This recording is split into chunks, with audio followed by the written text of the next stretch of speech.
et à ceux qui nous suivent sur Internet, en direct ou en différé. Ça va? Oui, parfait. Donc, bienvenue à cette séance extraordinaire pour la présentation du budget en ce mardi 13 janvier 2026. Oui, alors, on peut constater que le quorum est formé. Donc, la séance est déclarée ordinairement constituée à 19 h pile. Merci beaucoup. Constatation que l'avis de convocation a été signifié tel que requis. Conformément à l'article 323 de la Loi sur les cités et villes, les membres du Conseil constatent et confirment que l'avis de convocation de la présente séance extraordinaire a été dressé et signifié à tous les membres du Conseil. Adoption de l'ordre du jour. Donc, considérant que la présente séance du Conseil est régie par les dispositions de l'article 474.2 de la Loi sur les cités et villes, je propose que l'ordre du jour de la présente séance soit adopté comme suit. Ouverture de la séance. Constatation que l'avis de convocation a été signifié. L'adoption de l'ordre du jour. Adoption des prévisions budgétaires pour l'exercice financier 2026. Adoption du programme triennal d'immobilisation pour les années 2026, 2027 et 2028. Avis de motion et dépôt du projet de règlement numéro 426-2026 décrétant les taux de taxation et de tarification des services municipaux, ainsi que les conditions de perception pour l'exercice financier 2026. Il y aura ensuite une période de questions allouée aux citoyens, exclusivement sur le budget, le PTI et le projet de règlement. Donc, il y a une seule période de questions? Non, il y aura une période. Il y en aura deux. Après le budget, puis après le PTI également. C'est ce que je pensais. Donc, il y aura, une fois qu'on vous aura présenté le budget, vous pourrez poser vos questions sur le budget et même chose après la présentation du programme triennal d'immobilisation. Et finalement, le dernier point, ce sera la clôture de la séance. Est-ce que vous êtes d'accord avec ça? Oui. Oui, tout à fait. Merci beaucoup. On n'en fait pas souvent de ça, hein, Madame la directrice générale? C'est mon mot d'introduction? Oui. OK, merci beaucoup. Donc, chères citoyennes et citoyens, je vais, en guise d'introduction, vous faire un petit mot, 4 minutes. Le budget que nous vous présentons ce soir est un budget important. Il s'inscrit dans une vision claire, soit de gérer Rigaud de façon responsable, transparente et tournée vers l'avenir, tout en demeurant proche des gens et attentif à notre qualité de vie. Au fil des dernières années, certaines décisions ont eu des impacts bien réels. Des investissements essentiels ont été retardés et la planification de nos infrastructures n'a pas été suffisamment outillée. Ce graphique que vous voyez en ce moment montre qu'entre 2022 et 2025, la Ville a réalisé en moyenne environ 3 millions d'investissements par année. Pour une ville comme Rigaud, ce niveau d'investissement est insuffisant pour maintenir les infrastructures en bon état. Pardon. Pour reprendre le contrôle, nous devons hausser progressivement notre niveau d'investissement vers un seuil plus responsable. Quand on reporte l'entretien, on finit par intervenir en urgence. Et les urgences coûtent toujours plus cher, mobilisent plus de ressources et créent plus d'incertitudes. Il est important de reconnaître que ce n'est pas ainsi qu'on peut assurer la pérennité d'une ville. Un exemple qui illustre bien cette réalité, en 2016, la Ville a initié un projet majeur de mise aux normes de la station d'épuration. En 2020, le gouvernement du Québec a annoncé une subvention d'environ 10 millions de dollars pour réduire l'impact sur nos contribuables. Nous sommes maintenant en 2026 et ce projet n'est pas encore réalisé. Et les conséquences sont majeures. Un moratoire sur l'émission de permis, un frein au développement, une capacité limitée à créer de la richesse collective et une pression accrue sur nos infrastructures existantes. À cela s'ajoutent deux facteurs incontournables, le contexte économique et les impacts des changements climatiques. Depuis plusieurs années, le coût de la vie et des services municipaux augmente plus rapidement que la croissance des revenus. De plus, un rapport récent de l'Union des municipalités du Québec démontre que les coûts de construction municipaux augmentent encore plus rapidement que l'inflation. Concrètement, cela signifie que notre capacité financière réelle diminue pendant que les besoins augmentent. Les changements climatiques ont aussi des effets directs sur nos infrastructures, notre biodiversité et notre environnement. La dégradation des cours d'eau, l'augmentation du ruissellement et l'érosion des berges affectent la qualité de l'eau et la santé des écosystèmes aquatiques. L'approvisionnement en eau potable devient plus vulnérable, notamment lors de périodes de sécheresse ou de fortes pluies. Protéger ces milieux, c'est protéger notre santé, notre sécurité et notre avenir collectif. C'est dans ce contexte que le budget 2026 vise à reprendre le contrôle avec efficacité et cohérence. D'abord, nous faisons de la levée du moratoire et de l'avancement du projet de la station d'épuration une priorité. Sans cette capacité, il est impossible de permettre un développement responsable de notre ville. Ensuite, nous amorçons un rattrapage des investissements afin d'entretenir nos infrastructures et de réduire les interventions d'urgence et de protéger ce que nous avons bâti collectivement. Et on le fait pour tous, nos familles, nos aînés, nos jeunes, nos agriculteurs et pour nos entreprises. Pour y arriver, nous changeons notre façon de décider. Nous allons accélérer la mise en œuvre du plan de gestion des actifs en eau potable, en eau usée, routes, bâtiments, installations sportives et de loisirs, afin de nous appuyer sur des données probantes, mieux planifier et mieux expliquer nos choix aux citoyens. Nous voulons aussi créer plus de richesses pour Rigaud. Nous avons le privilège de vivre dans un environnement écologique de grande valeur et notre ville possède aussi des atouts importants, comme des acteurs socio-économiques engagés, un fort potentiel récréo-touristique et la zone industrielle du parc Oscar-Gendron.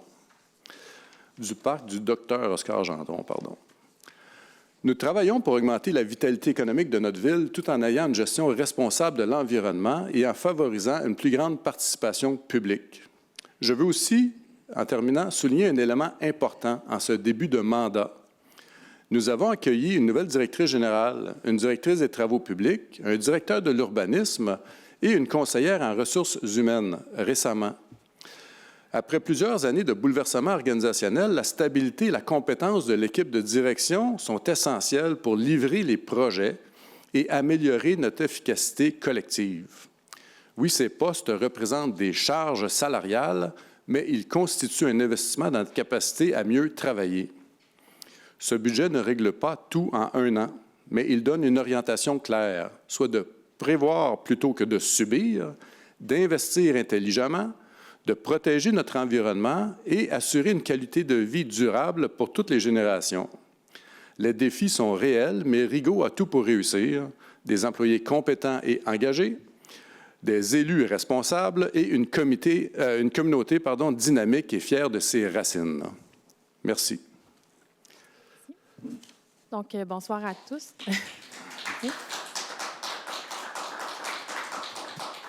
Bonsoir à tous. Je me présente, Audrey Cazat, directrice générale. C'est moi qui vais vous présenter les chiffres du budget ce soir.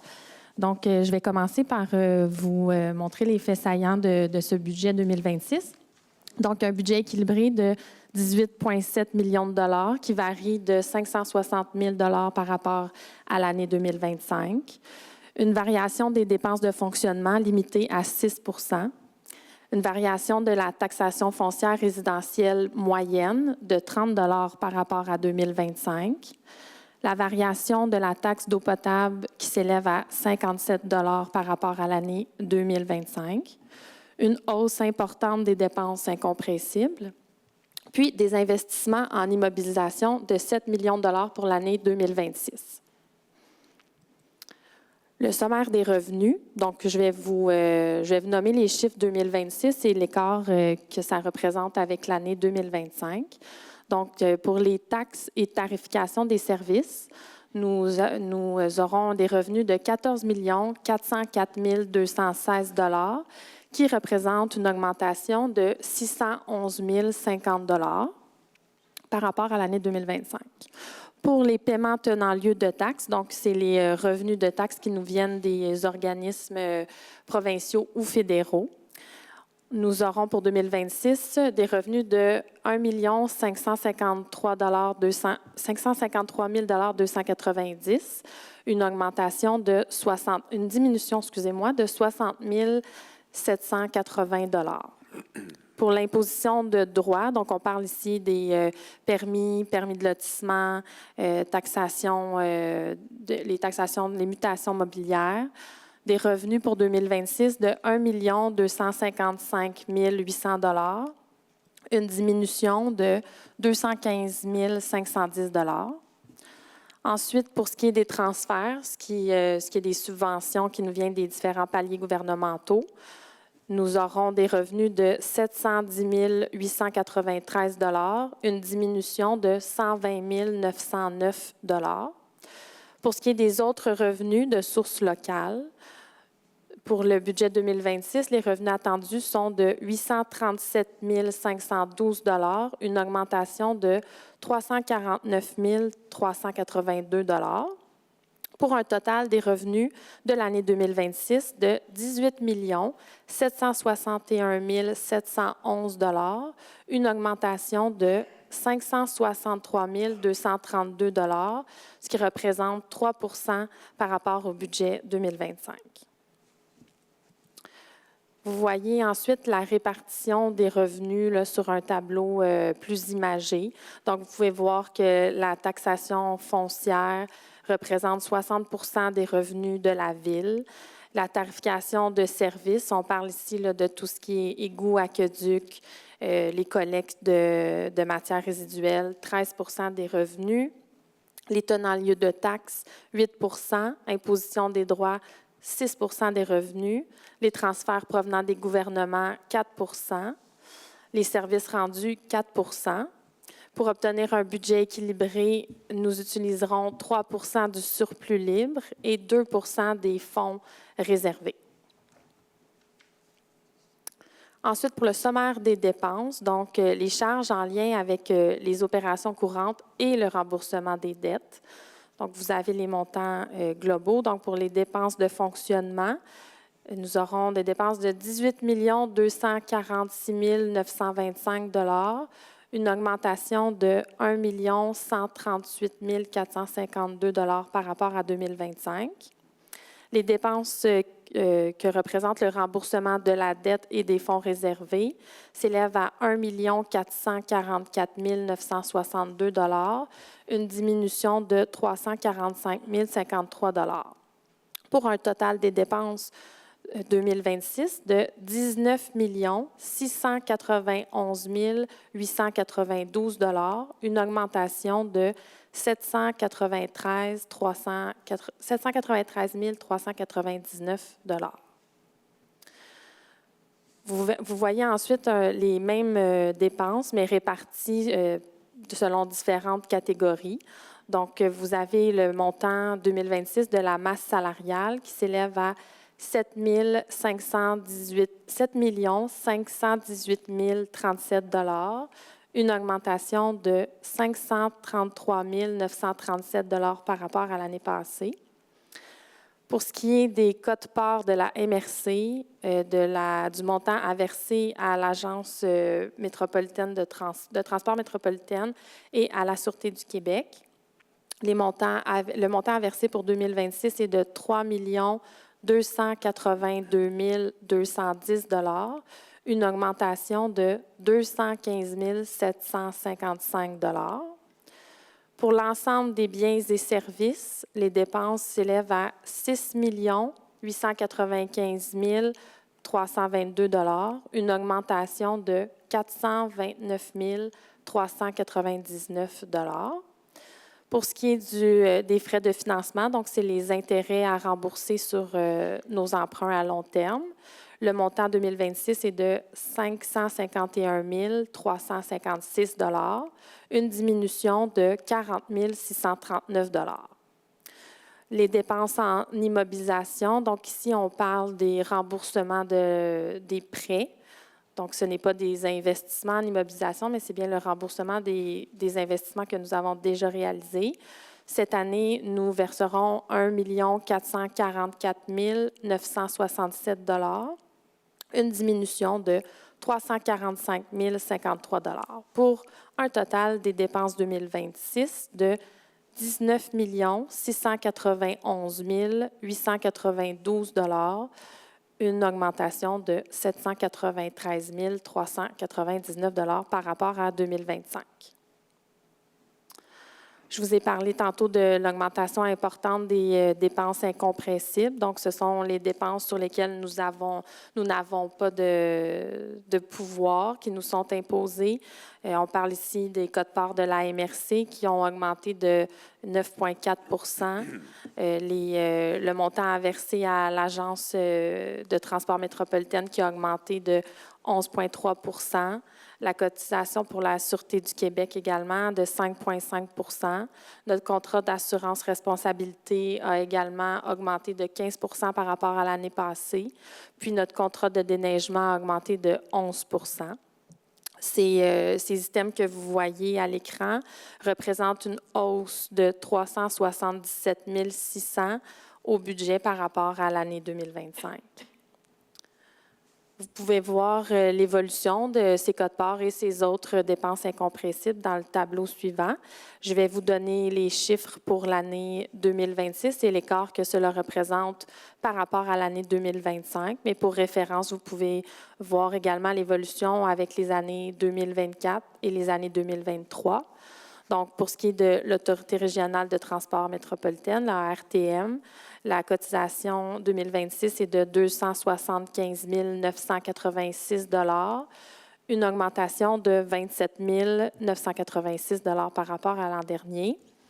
Pour ce qui est des quotes-parts de la MRC, le total est de 931 334 une augmentation de 79 988.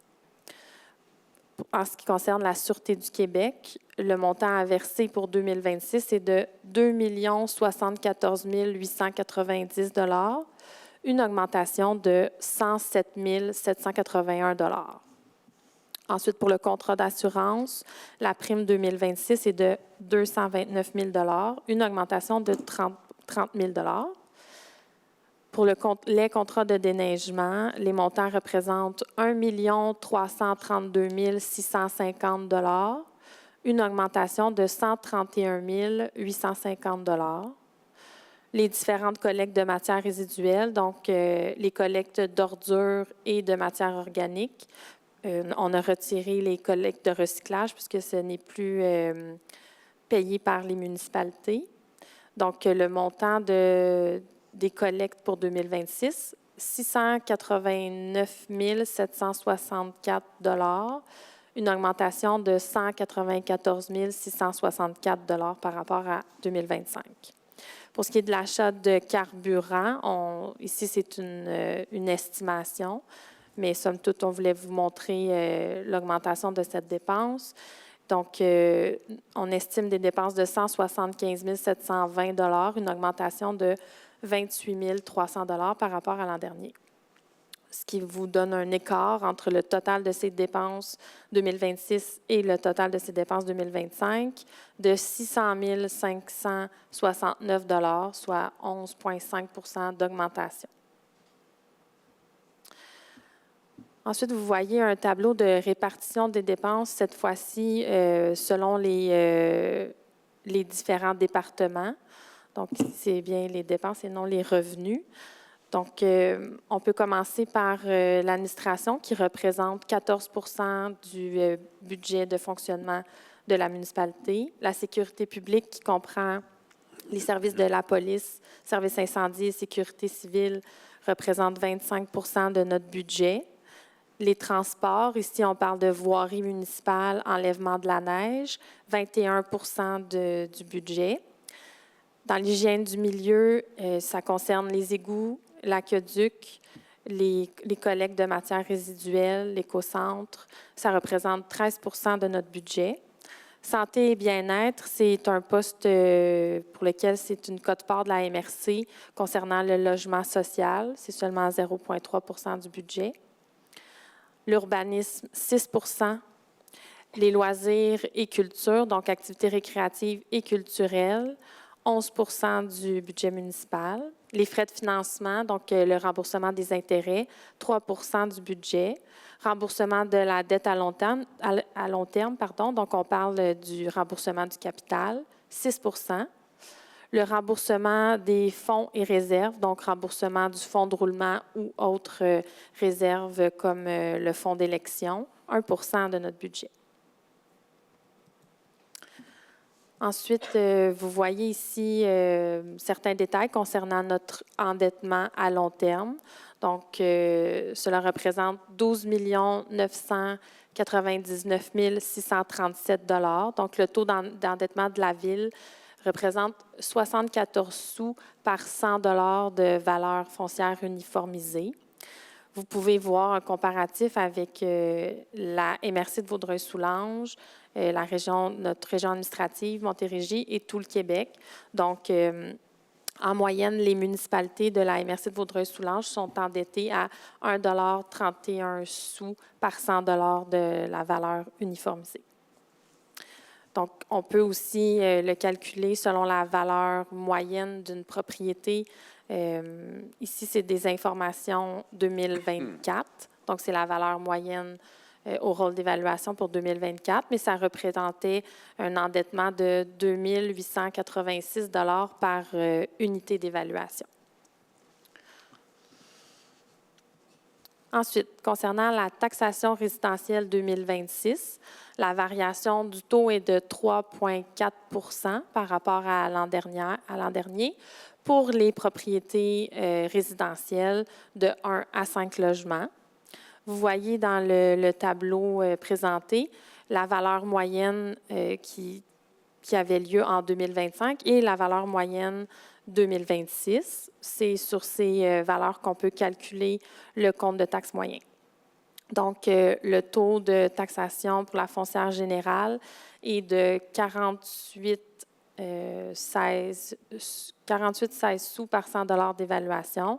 Donc, comme je le disais, une augmentation de 3,4 % La taxe foncière spéciale, donc c'est pour le remboursement des emprunts à l'ensemble de la municipalité. Une réduction de 15 %. Le taux est à 0,650 sous par 100 $ d'évaluation. Donc, vous voyez un compte de taxe, c'est le montant de la taxe foncière sur un compte de taxe moyen avec la taxe foncière générale, résidentielle et spéciale.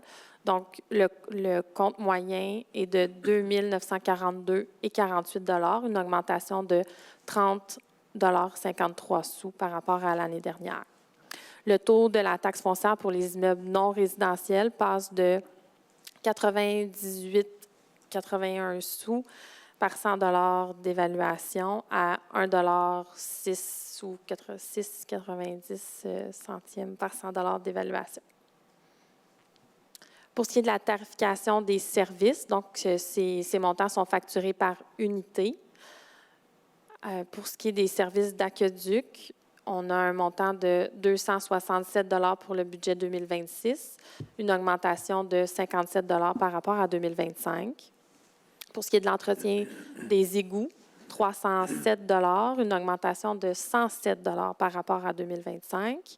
Pour ce qui est des ordures, nous passons à 143 $ une augmentation de 49 $.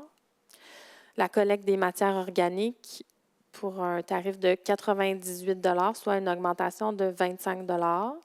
Le recyclage, l'an dernier, était à 76 $, mais cette année, il n'y aura pas cette taxe sur votre compte. Donc, le total des services, si la propriété possède tous les services, est de 815 $, une augmentation de 161 $ par rapport à l'an dernier. Excusez-moi. Il faut lire donc moins 76 $ pour recyclage. Oui, il y a une coquille ici. Merci. Je vais vous présenter des comptes de taxes type, donc sans service, puis ensuite, il y aura un compte de taxes avec service. Donc, j'ai pris une propriété au hasard comme ça. Donc, la valeur moyenne est passée cette année à 510 700. Ce n'est pas la valeur moyenne, excusez-moi, c'est la valeur de cette propriété qui est passée à 510 744 $. Donc, son montant de taxe foncière générale est à 2 459,93, une augmentation de 172,39. Son paiement pour la taxe spéciale est de 331,98, une diminution de 45,18 $ par rapport à l'an dernier. Le montant des ordures à 142,86. on retire le recyclage, matière organique à 98,49 $. Puis, entretien des fosses septiques, puisque cette propriété n'a pas d'égout. Donc, c'est 37,83 $. On a un compte de taxes 2026 de 3 071,10 $, une augmentation de 136,34 $ par rapport à l'an dernier. Ensuite, le compte de taxes avec service pour une propriété d'une valeur de 594 568 $. Donc, sa taxe foncière est de 2 863,66 $, une augmentation de 200,68 $. La taxe spéciale de 386,47 $, une diminution de 52,60 $. On reprend les collectes d'ordures, retrait de la collecte de recyclage, la collecte de matière organique, le tarif d'aqueduc de 267,9 $, le tarif d'égout de 306,57 $, qui donne un compte de taxe 2026 de 4 065,14 $, une augmentation de 309,39 $. Donc, c'est ce qui complète la présentation du budget pour l'exercice de l'année financière 2026. Merci. Alors, nous allons maintenant passer au vote pour le budget. Merci. Alors, nous allons maintenant passer au vote pour l'adoption du budget. Est-ce que vous êtes d'accord? Oui. Oui. Qui a demandé une question? La OK, période dans la de salle? questions, oui. Oui, il y aura une période de questions tout de suite après. On devait passer au vote avant, puis il y a une période de questions maintenant. Merci beaucoup. Alors, à ce moment-ci, donc, j'invite les citoyens et citoyennes dans la salle qui ont des questions sur ce qu'on vient de vous présenter au niveau du budget, de vous avancer au micro et de les poser.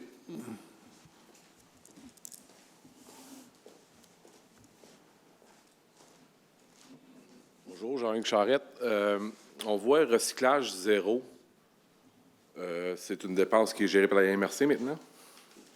Effectivement, en fait, c'est par Éco-entreprise Québec pour tout le Québec. Et ça fait partie des quotes-parts qui sont... Non? Bien, on n'a plus de quote-part, en fait. On a un petit montant pour la gestion des matières résiduelles à payer, mais tout ce qui est de la collecte de recyclage, c'est maintenant, c'est un changement provincial. C'est Éco-entreprise Québec qui, en fait, facture au commerce. Là, je ne pourrais pas vous dire de quelle façon ça fonctionne, mais c'est les commerces qui génèrent des matières recyclables qui défraient, en fait, des coûts pour payer les collectes. Fait que c'est plutôt les commerçants qui, dans leur... Là, je ne pourrais pas vous dire comment ils ont à payer ça, là, mais c'est les commerçants de la province au complet qui payent pour les collectes de recyclage. Mais pour être commerçant, ça veut dire que tu commandes un bac de recyclage? Non, mais en fait, c'est que nous, on a toujours la collecte qui nous est fournie par la MRC, Oui. sauf que c'est plus les citoyens de chacune des villes ou les commerces de chacune des villes qui payent sur leur compte de taxes des taxes pour le recyclage. C'est vraiment les commerçants de l'ensemble du Québec.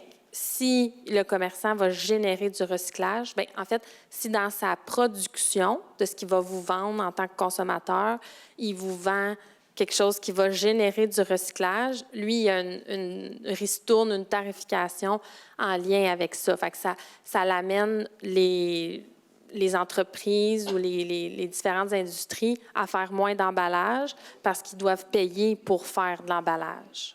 OK, fait que c'est pas une taxe qui est déguisée dans le montant qu'on donne à la MRC. Non, c'est vraiment retiré là, de la quote-part de la MRC. Merci. Ouais, merci beaucoup pour les explications. Et merci pour votre question. Bonsoir, Jean-Claude Charette. Dans la même série de questions, on s'est aperçu dernièrement qu'on nous informait que la valeur du recyclage va diminuer énormément sous peu dans le temps. Est-ce que les MRC vont nous refiler des factures? Vous voulez dire par rapport à la valorisation du recyclage? Exactement. Mais en fait, les MRC, c'est plus eux là, qui gèrent le recyclage. Je comprends. Fait que je vois pas comment... Mais je peux pas m'avancer. La grande compagnie qui ramasse le recyclage avait surévalué la valeur du recyclage. Et on s'aperçoit que, compte tenu de la qualité ou de la demande du produit, ça n'arrive plus les chiffres. Alors, est-ce qu'on peut penser à ce moment-là que c'est le gouvernement va vous ramener qu'une facture parce qu'il y a une perte là, à ce moment-là? Bien, ça va être géré auprès d'Éco-entreprises Québec. Fait que ça va être à eux avec comment ils vont chercher leur financement. Mais c'est plus les municipalités qui financent le recyclage. Je comprends, mais OK. Pour l'instant, il n'est pas question de ça, mais Pour le moment, on ne mais- peut pas exclure Exact. cette hypothèse-là. Si jamais ça arrive, je suis pas mal sûr qu'ils vont nous refiler la facture d'une manière ou d'une autre. Je t'entends. Mais il n'y a D'accord. pas de discussion à ce sujet-là en ce moment. Là. Petite remarque. Je comprends que vous voulez diminuer les dépenses, mais de là à diminuer les chiffres sur l'écran, ça passe pas. On voit rien, M. le maire, on voit rien, contrairement à ce qu'on avait. Fait que ça, c'est décevant un petit peu. Qu'est-ce Et en que vous plus, voulez vous dire, avez M. pas fait- Charette? Hein? Vous voulez dire que vous n'avez pas eu le temps de voir les chiffres? Non, on les voit pas. Oui. OK. On entend ce que vous dites. Ouais. Alors là, C'est disponible en ligne. Vous pouvez y accéder sur le site Internet dès maintenant. Oui, oui, bonne question. Est-ce que les gens en ligne voyaient ces chiffres-là?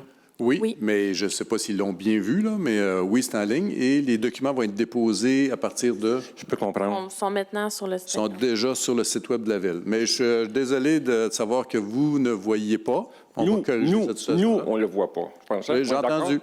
Ouais. Bon, OK. OK. Au niveau du DPI, immobilisation sur 3 ans, Ça sera c'est une prochaine partie. d'accord. Vous avez parlé, à un moment donné, de taux de taxation pour le résidentiel. Vous n'avez pas parlé pour l'agricole. C'est à venir? C'est le même taux. C'est le même taux. Oui. Autant pour la taxe de base, la taxe foncière générale et la taxe spéciale, Oui. qui totalise combien cette année? Je peux vous le ramener. Vous voulez le taux, Et combiné des deux, hein? je vais mettre l'addition, 48 cents 16 puis 0,650. 0,650? À 50. Oui. L'année passée, on avait 54,26. C'est ça? Oui, là, on est à 54, Oui. 66. On s'entend que vous avez on a une augmentation de 3,4 d'augmentation des taxes foncières. L'inflation est à 3,2 de ce temps-là. On s'entend là-dessus? À peu près, là, un peu plus... Oui, à peu près, oui. OK. Maintenant, j'ai hâte de voir, par exemple, ce que vous avez en immobilisation pour les trois prochaines années. Ça sent bien. Qu'est-ce qui justifie un 3,2? Oui, vous en avez fait extrapoler un peu les dépenses. J'aurais pensé, moi, qu'on serait servi de l'important bas de laine que la municipalité possède pour essayer d'atténuer l'augmentation. Est-ce que ça a été analysé, ça? Oui, je peux y aller. Allez-y. En fait, on utilise près de 530 000 du surplus, mais c'est pour des dépenses qui sont ponctuelles. Donc, c'est des dépenses d'opérations courantes, ce n'est pas des Oui. immobilisations, mais c'est des dépenses qui ne reviennent pas à chaque année. Parce qu'on ne veut pas prendre l'habitude de prendre dans notre bas de laine pour payer des dépenses courantes qui, comme on a l'habitude de dire à l'interne, des dépenses comme si c'était notre épicerie. On ne veut pas prendre dans nos REER pour payer notre épicerie. Le bas de laine compense plus de 8 millions, qu'on nous avait dit, corrigez-moi tout de suite, là. Est-ce que c'est un surplus de l'année passée ou c'est une accumulation de surplus? C'est une accumulation de surplus, puis je n'ai pas encore les montants pour l'année 2025. Fait que c'est une accumulation de surplus au 31 décembre 2024. Maintenant, le restant, vous avez dit que j'avais pris un certain 500 000. Le restant, est-ce que vous avez pensé, comment vous avez pensé l'utiliser, ce montant-là? Le restant du surplus, Oh, mais non, le restant du bas de laine, c'est plus... c'est ça, bien, c'est le surplus. C'est le surplus libre. Oui, bien, ces montants-là vont être à utiliser quand on aura des gros projets d'infrastructure pour diminuer l'endettement. Et ça va être une proposition, ça ne veut pas dire que le Conseil va entériner, mais c'est ce qui va être proposé au niveau de l'administration, là, d'utiliser une partie des surplus pour réduire Oui. les dépenses futures en immobilisation. Un exemple d'amélioration de structure. Là, on va, juste avant, là, c'est parce qu'il y a déjà d'autres personnes en ligne, poser encore une ou deux questions, mais après ça, revenez faire le tour. Oui, s'il vous plaît. oui. Je veux juste mentionner que, comme vous avez vu dans la présentation, puis on va vraiment parler du PTI dans les minutes qui vont suivre la période de questions, cette période de questions. On va s'affairer, on a déjà commencé là, à développer une gestion efficace des priorités. Ça veut dire, comme on l'a mentionné tantôt, d'accélérer le développement de notre plan de gestion des actifs dans tous les types d'actifs qu'il y a à la Ville pour être capable de prioriser les investissements puis se faire une planification stratégique des investissements, mais à long terme. Une fois qu'on va pouvoir voir ça, on va déterminer comment est-ce qu'on va utiliser stratégiquement ce coussin-là qu'on a, parce que, on l'a dit aussi, on ne sera pas capable de tout payer et de tout faire ce qu'on a à faire. Il va falloir qu'on le fasse en séquence intelligente, là. Mais aussi, il va falloir augmenter notre vitalité économique. Alors, c'est pour ça qu'on va travailler fort aussi pour augmenter les entrées d'argent, notre richesse collective, pour être capable d'en faire plus et rattraper ce retard-là. Comme vous allez le voir tantôt, en fait, comme vous l'avez vu au début, là, les sous-investissements des dernières années, il faut les rattraper. Alors, là, on présente le budget de cette année. Comment on va faire l'année prochaine? On va apprendre cette année. Ça va nous aider à développer notre stratégie pour l'année prochaine. On va analyser ça, je reviens tantôt. Merci. Bonsoir, François Vallière. Question rapide de la dette. Je vois qu'on va verser moins sur la dette. C'est-tu parce qu'on a eu des renouvellements des taux plus concurrentiels? C'est qu'il y a des règlements qui sont, terminés. Oui, qu'on n'en a pas fait de nouveaux. Bonne nouvelle. Augmentation de la masse salariale, vous l'avez dit très rapidement. C'est quoi? On a 3 nouveaux directeurs à la Ville? En fait, depuis le tout début de notre mandat, là, on a la nouvelle directrice générale. On s'entend qu'on en avait une avant. Là, ça, en fait, ça a été, il y en a eu, oui. OK, c'est pas un nouveau poste. Ça moi, dire, je voudrais savoir les nouveaux postes. Dans les nouveaux postes, il y a directrice des travaux publics, directeur de l'urbanisme, directrice des finances et, est-ce que j'oublie quelqu'un? Non, conseillère en ressources humaines, il n'y en a pas eu pendant un bout de temps, en 2025. Et là, il y en a une. Oui, mais ça, c'est dans les postes de direction. Oui. Sinon, au niveau de l'hygiène du milieu, il y a l'ajout d'une prime pour un chef opération pour avoir quelqu'un en charge. Particulièrement sur l'eau usée, je pense. Oui, effectivement. Sinon... Essentiellement, c'est ça. Oui. Parfait, merci. Les renégociations de contrats, ça a l'air d'avoir été très difficile. Déneigement, collecte des ordures. C'est des contrats qui sont pour plus qu'un an et qui ne sont pas terminés. OK, mais est-ce que c'était des augmentations qui étaient déjà prévues au contrat ou c'est un renouvellement qu'on vient de dire, on le fait pour 3 ans en fixant un prix pour éviter justement que ça augmente constamment? C'était déjà prévu au contrat. Là, c'est des... pour ce qui est des assurances, là, on n'a pas de négociation. Non, je parle particulièrement de déneigement, ordures. J'ai vu des augmentations très substantielles. C'est qu'en fait, il n'y a jamais de négociation. Là, on va en appel d'offres puis on doit prendre le plus bas soumissionnaire. Oui, mais vous prenez probablement pour plusieurs années ou toujours juste pour une seule année? Non, bien, c'était pour plusieurs années. Donc, le déneigement, là, je pense qu'on est à notre dernière année. Selon le contrat, là, je ne pourrais pas vous Dans le fond, ça augmente au fur et à mesure. Dans selon le les contrat, années c'est de contrat. prévu. Il y a une indexation qui est prévue dans le contrat si le contrat date de 2 ou 3 ans. Indexation au coût de la vie ou indexation... Je n'ai pas le détail de chacun des contrats, mais on pourrait, si vous voulez, on peut vous transmettre l'information. Contrat d'ordure et contrat de collecte organique, est-ce que c'est la MRC qui fait ça ou c'est nous aussi? C'est nous. OK. Oui. Et est-ce qu'on s'est engagé sur plusieurs années aussi pour essayer de stabiliser les coûts parce que c'est des augmentations, encore une fois, très substantielles? Fait que je ne sais pas si c'est parce qu'on manque d'appels d'offres et qu'on a de la difficulté à aller chercher quelque chose de concurrentiel, mais il semble que... C'est sûr qu'il n'y a rien qui prouve ça, là, mais les compagnies ont quand même des secteurs. Fait que c'est souvent les mêmes compagnies qu'on va voir dans les appels d'offres. C'est souvent expliqué parce qu'il y a une distance. Si la compagnie, par exemple, qui pourrait être plus avantageuse, est très loin d'ici, bien, son prix ne sera pas concurrentiel avec une compagnie qui est dans le secteur. Donc, c'est sûr qu'il n'y a pas beaucoup de concurrence là, dans les appels d'offres de collecte, mais les montants augmentent beaucoup à cause du prix de la redevance et la disposition des déchets. Fait que ça, c'est pas nécessairement c'est pas le fournisseur de transport qui charge plus cher, c'est que quand on arrive au site d'enfouissement, c'est ça qui augmente beaucoup, là. OK. Fait que ça, on n'a pas de contrôle là-dessus. Merci. Une dernière question, du point de vue du déneigement, si ça augmente sans cesse, est-ce qu'on devrait considérer peut-être le mettre à l'interne puis voir si c'est possible?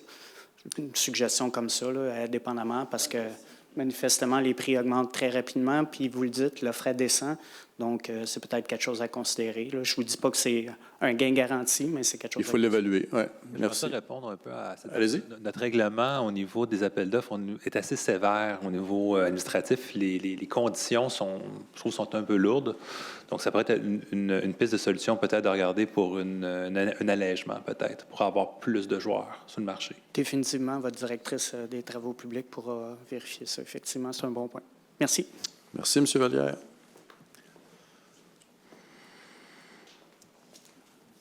Bonjour. 2 taux de taxation pour la ville, c'est la manière que je le comprends, c'est ça? 2 taux. Oui, si on est dans le village, si on est à l'extérieur du village, c'est ça la manière que je peux comprendre. La taxation foncière est la même pour tout le monde. C'est parce que le reste, ça fonctionne à la tarification. La tarification. Les gens payent pour le service qu'ils utilisent. Parfait.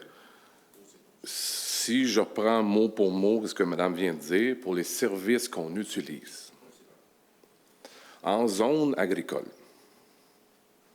excusez-moi, Mme Schwarzman, on a eu la discussion. Oui, je sais. Je On a eu vous la écoute avec discussion. attention, puis c'est bien correct de l'adresser. Merci de poser la Est-ce que question. le Conseil avait pensé à un taux de taxation spécial pour les zones agricoles? Vous faites référence à... Monsieur, je vous entends, là. Il y a des services que vous utilisez moins, là. Bien, écoute, si on prend loisir 11 %, ça veut dire que j'ai une terre agricole non habitable, qui n'a aucun bâtiment, qui n'a aucune maison, et je contribue au loisir de Rigaud. Moi, je n'ai pas eu cette discussion avec vous personnellement, mais on l'a eu avec d'autres personnes, avec Juliette aussi et d'autres, en particulier aussi des agriculteurs. Vous comprendrez que dans le cadre de ce budget-là, on n'a pas eu le temps de retourner toutes les pierres là, et d'avoir ces discussions-là en profondeur. Mais comme on l'a dit à plusieurs, probablement que Juliette vous en a parlé aussi un peu plus tôt, c'est des sujets qu'on va regarder dans l'année qui vient, dans les mois qui viennent. Et on veut que les gens sentent qu'ils en ont pour leur argent. Alors, qu'est-ce que les taxes que vous payez vous amènent, puis qu'il y ait une équité aussi au niveau de la ville? Pour l'instant, on n'est pas outillé pour bien répondre à votre question, mais je vais vous laisser Juliette aller. Pour l'explication et la mise en contexte sur ce budget est largement hérité de ce qu'on devait faire, puis qui n'a pas été fait, comme ça a été mentionné, d'éléments de fonctionnement qui sont récurrents, sur lesquels on a peu prise, parce qu'on arrive, on a été élu le 2, puis on doit produire le budget pour le 31 janvier. C'est sûr qu'on a moins le contrôle cette année-ci. Ça ne veut pas dire que ça va changer du tout au tout l'année prochaine, je reste prudente avec ça, mais par contre, ça veut dire qu'on va considérer ce dont on a discuté.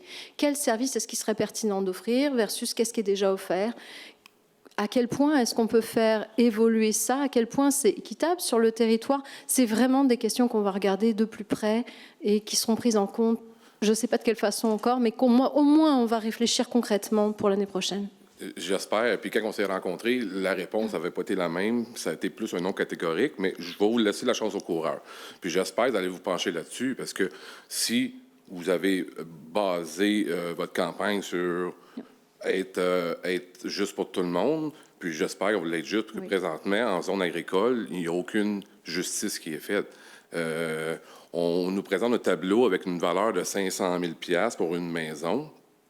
Je ne vous parlerai pas de ma valeur que j'ai ici en ce moment. Puis il y a d'autres agriculteurs dans la salle qui ont des valeurs beaucoup plus énormes que le 500 000 $ qui est montré là. Puis ça finit qu'à la fin, bien, on paye avec aucun service. Je reste d'en haut de la chute. Je n'ai même pas de service de voirie. Je n'ai même pas de service de déneigement de la ville. Ça va jusqu'à là. Je ne suis pas en train de dire que je ne veux pas payer mes taxes. Je ne veux pas payer de taxes pantoute. J'utilise le trottoir Rigaud quand je vais chez le dentiste, que je marche 20 pieds dessus. Je vais faire ma part des choses. Mais il y a un moment donné, il y a un bout qu'on ne peut plus payer. Là. Bien, on entend bien, puis on a vraiment le souci d'équité. Et donnez-nous le temps de faire cette analyse-là. Merci. Merci à vous. Bien, tout de suite après M. Talbot. Talbot? Ouais. C'est comme vous voulez. Je retiens la phrase que vous avez mentionnée, on paye pour les services qu'on a. C'est vrai, la personne qui m'a précédé a raison. Il y a des services, là, je regarde, j'ai fait une petite étude dans le haut de la chute. Il y a à peu près 30 terres qui sont évaluées en moyenne à 650 000 chacun, puis il n'y a pas de bâtisse. Ils ne demandent pas de services de loisirs, pompiers et police. Puis en plus, on ne ramasse pas les feuilles mortes, puis on ne ramasse pas les branches. Encore moins les sapins de Noël. Fait qu'il y a une économie énorme, énorme. Puis en plus, la route, elle est entretenue par MTQ. Alors, j'ai calculé qu'il y avait 20 millions d'évaluations à 46 cents. Parce qu'on va payer pour la dette.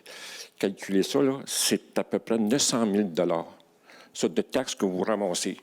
Il y a une étude qui est faite actuellement par l'UPA qui dit que les municipalités se financent à même le petit budget de l'agriculture. Puis c'est vrai, Érigaud n'échappe pas à cette tendance-là. Et on sait très bien comment ça fonctionne. Juste un petit exemple. Le 2 ans, on a acheté un balai mécanique qui ne sort pas en dehors du périmètre urbain. Puis vous l'avez fait, même si vous aviez un bon montant d'argent à la banque, vous l'avez fait financer. Vous êtes allé par un règlement d'emprunt. Avez-vous pensé ces grandes terres-là qui financent ce fameux balai-là qu'on ne voit pas partout? Alors, c'est pour ça qu'il n'y a pas équité au niveau du service, particulièrement quand on facture les terres agricoles. OK. Mais merci. Mais ça va être la même réponse, là, mais merci d'avoir ajouté ça. Bonjour, Éric Talbot.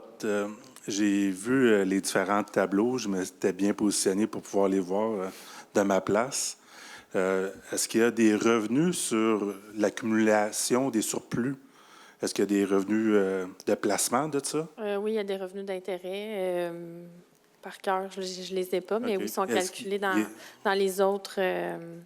types de revenus? Oui, c'est dans... ici. C'est pas nécessairement optimisé, mais il y en a qui sont inclus. Parce que si on doit de la dette... Bien, on ne fait pas de placement. C'est de l'intérêt de banque qu'on reçoit. Là, est-ce que cet intérêt-là est supérieur à notre taux de remboursement de la dette? Parce que si on fait moins de revenus de ce surplus-là, on devrait se dépêcher à rembourser la dette? Bien, c'est se garder un dans le fond, c'est que habituellement, quand on va en emprunt, c'est qu'on veut que les gens payent dans le temps. Ça devient encore utilisateur-payeur. Là. Fait que si, par exemple, on refait une rue, on va l'emprunter sur 20 ans, c'est pas les gens d'avant qui ont généré du surplus qui vont payer pour cette rue-là qui va être usée par les gens du futur. Fait que c'est plutôt dans cette optique d'équité-là qu'on fonctionne puis qu'on emprunte. Et vous voyez, dans les frais de financement, on était à 550 000 d'intérêt qu'on rembourse. Là, je pense pas que... J'ai pas le montant par cœur. Il faudrait que j'ouvre mon autre ordinateur, mais on pourrait le trouver puis vous dire où est-ce qu'on est. Là. Je pense pas qu'on est à 550. Mais si on a 8 millions en banque avec un taux d'intérêt à peut-être 3 %. OK. Puis, le 8 millions, si vous en dépensez 2 millions, puis 2 millions, puis 1 million, mais c'est les nouveaux utilisateurs là, qui vont en profiter de ce qui avait été accumulé par les anciens utilisateurs? Oui, c'est pour ça que ça va être du financement mixte. Là. On ne veut pas payer 100 % d'une infrastructure avec le surplus. Là. On ne veut pas le vider tout d'un coup. Là. C'est vraiment... C'est juste pour essayer de limiter les emprunts, mais pas les réduire 100 %. OK. C'est un souci qu'on a de s'assurer encore par équité que les bonnes personnes payent pour les services et les investissements. Et j'entends aussi de votre question, est-ce qu'on peut aller chercher davantage de revenus sur le bas de laine qu'on a? Bien, ça aussi, c'est un souci qu'on a. Mais aujourd'hui, là, on s'en est pas parlé encore beaucoup, mais quand même, on a initié la discussion, là. Tantôt, j'ai dit, c'est peut-être pas optimal aujourd'hui, mais ça fait partie des sujets qu'on discute. Excellent. Merci bien. Merci à vous. Est-ce qu'il y a des questions en ligne? Il y a eu plusieurs questions en ligne qui ont été répondues au fur et à mesure, mais une que j'ai remarquée, on demande quel est le revenu des contraventions pour 2025? Je ne l'ai pas par cœur là, avec moi. Là, je pourrais ouvrir mon ordinateur et je pourrais répondre à la prochaine période de questions. Bien, en fait, on a une séance mardi prochain. On peut prendre ces questions-là en note aussi puis y répondre mardi prochain. Merci. Il n'y a pas d'autres questions qui n'ont pas été répondues? OK. Bien, merci beaucoup, tout le monde. Oui, allez, je vous en prie. Excuse, mais avec les Morissette de Courcelles, il y a une imprécision dans la question. Quels sont les revenus de contravention? On parle de contravention en fonction des règlements municipaux, parce que le reste, ça ne vous regarde pas, là? C'est ce qu'on comprend. OK. Merci. Puis, juste pour préciser, quand vous venez au micro, là, maintenant, on ne vous demande plus de donner votre adresse. Alors, juste votre nom. Et, ça suffit. Mais merci. Maintenant, on va se poursuivre avec le programme triennal d'immobilisation, s'il vous plaît. Exactement. Donc, pour ce qui est du PTI, pour alléger un peu la présentation, 26, 27, 28. Donc, vous voyez les montants pour les grands secteurs d'investissement. Donc, en eau potable, en 2026, les investissements seront de 287 900. En 2027, ils seront de 902 000. Puis, en 2028, en eau potable, 1 299 200 pour un total en eau potable pour les 3 années de 2 489 100 $. Pour ce qui est des infrastructures d'eau usée, les investissements en 2026 sont de 2 784 455. En 2027, 2 321 100. En 2028, 14 150 000 pour un total pour les 3 années en eau usée de 19 255 555. Ensuite, pour nos infrastructures de parc, les investissements 2026 sont de 820 000 $. En 2027, 1 650 000 $. En 2028, 150 000 $ pour un total des 3 années de 2 620 000 $. Ensuite, nos investissements pour les routes et trottoirs en 2026 seront de 1 160 000 $. En 2027, 700 000 $. En 2028, 720 000 $ pour un total des 3 années de 2 580 000 $. Pour ce qui est de nos investissements dans nos bâtiments, en 2026, ils seront de 1 516 366 $. En 2027, 860 000 $. En 2028, 345 000 $, pour un total des 3 années de 2 721 366 $. Pour ce qui est de la machinerie, équipements et outils, les investissements seront en 2026 de 504 000. En 2027, 616 550. Puis en 2028, 297 000 pour un total du programme de 1 417 550 $. Pour ce qui est des achats dans les immobilisations de véhicules, en 2026, 498 400. Aucun investissement en 2027. Puis 100 000 $ d'investissement en 2028 pour un total des 3 années de 598 400. Donc, le total de l'année 2026, 7 571 121 $. Pour l'année 2027, un total de 7 49 650. Puis pour l'année 2028, 17 61 200 pour un grand total du programme de 31 681 971 $. Ensuite, les moyens de financement de ces investissements. Donc, on prévoit obtenir des règlements d'emprunt pour une valeur de 3 336 623 en 2026. je vais passer tous les investissements 2026, là, leur financement. Donc, il n'y a aucun investissement qui sera financé par les réserves financières. Le fonds de roulement sera utilisé à 933 900 $. Les excédents affectés, donc c'est les réserves, là, une partie du surplus libre qu'on décide d'affecter à différents départements. Donc, on prévoit utiliser 55 000 $ des excédents affectés. Principalement, c'est les excédents incendies. Ensuite, excédent non affecté, c'est le surplus libre. Donc, on prévoit utiliser 390 286 $ de notre 7 à 8 millions de surplus pour l'année 2026. On va utiliser 150 000 $ du fonds de parc. Puis, on prévoit recevoir 2 705 312 $ en subvention pour rembourser les investissements 2026. Pour ce qui est des investissements 2027, donc le financement, on prévoit des règlements d'emprunt à la hauteur de 4 636 100 $. Aucun montant sera pris aux réserves financières. 165 000 $ utilisés au fonds de roulement. 172 050 $ utilisés dans les excédents affectés. 4 500 $ utilisés au surplus libre. 150 000 $ dans le fonds de parc. Puis, on estime recevoir 1 922 000 $ en subvention. Pour ce qui est de l'année 2028, les règlements d'emprunt seront de 5 535 000 $, aucun montant aux réserves financières. 100 000 $ sera pris au fonds de roulement. 122 000 $ utilisés dans les excédents affectés.